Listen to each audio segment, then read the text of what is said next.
Hai, Assalamualaikum. Nama saya Wan Muhammad Farhan bin Wan Yusof. Nombor matriks PPB 19039. Saya pelajar ijazah sarjana muda Kewangan Islam semester 4. Jadi hari ini saya akan menerangkan tentang apa itu hibah takaful. Okey, pertama sekali kita kena tahu dulu apa itu hibah dan apa itu takaful. Okey. Hibah bermaksud pemberian hak harta secara sukarela dari seseorang kepada pihak yang lain yang dilakukan semasa hidup tanpa mengharapkan balasan dan juga atas dasar kasih sayang. Manakala takaful ni ialah satu skim perlindungan di mana sekumpulan peserta saling bersetuju dengan mencarum dalam dana takaful untuk menjamin satu sama lain terhadap kerugian atau kerosakan tertentu yang mungkin menimpa mana-mana daripada mereka.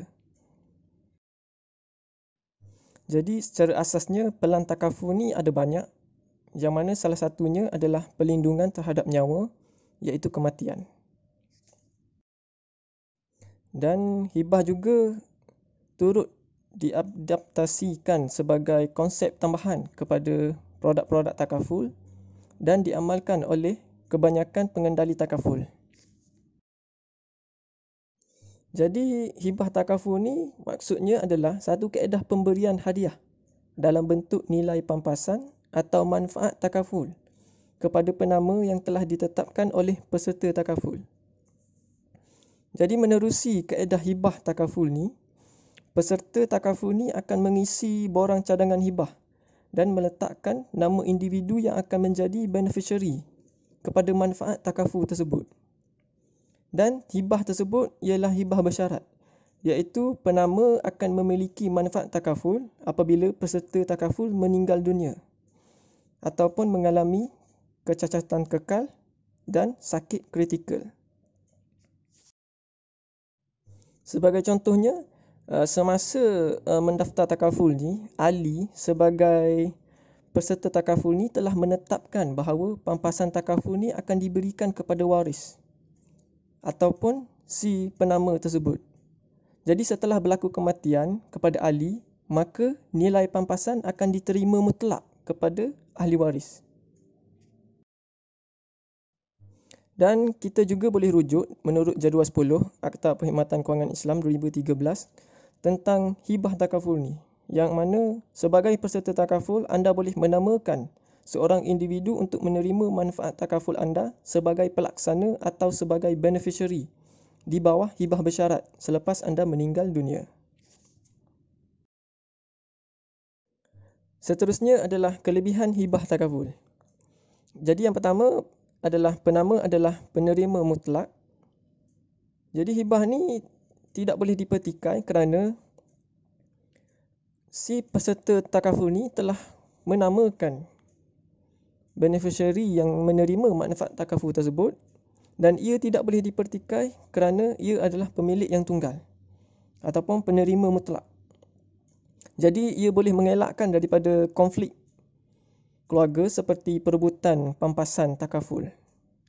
Dan yang kedua adalah boleh diuruskan dengan mudah tanpa perlu melalui prosedur wasiat atau faraid. Jadi wang pampasan takaful ni akan diterima lebih cepat berbanding dengan proses perolehan harta pusaka yang mengambil masa yang agak panjang berbanding dengan hibah takaful ni. Dan juga hibah takaful ni ialah satu langkah penyediaan aliran tunai segera untuk sara hidup keluarga sementara harta pusaka dalam proses pengagihan. Jadi ia pentinglah dari segi kemudahan untuk keluarga atau waris yang menerima manfaat takaful ni untuk meneruskan kehidupan seperti biasa. Dan yang ketiga ialah ia boleh diserahkan kepada sesiapa yang dikehendaki dan tiada had seperti wasiat di mana tidak boleh melebihi kadar 1/3. Dan yang keempat, wang pampasan yang diterima boleh digunakan untuk kelangsungan hidup waris. Sebagai contohnya, si keluarga ni, dia suami isteri ni, suami adalah ketua keluarga. Manakala isteri ni juga adalah penyumbang juga kepada duit untuk keluarga. Jadi apabila si suami ni meninggal dunia, kehilangan ketua keluarga ni memberi impak yang besar kepada ahli keluarga kerana isteri terpaksa menggalas tanggungjawab yang ditinggalkan oleh suami. Jadi terdapat banyaklah kes-kes yang berlaku di Malaysia ni yang mana isteri terpaksa menanggung beban dengan mencari sumber kewangan seperti melunaskan hutang, membiaya pendidikan anak-anak dan perbelanjaan isi rumah.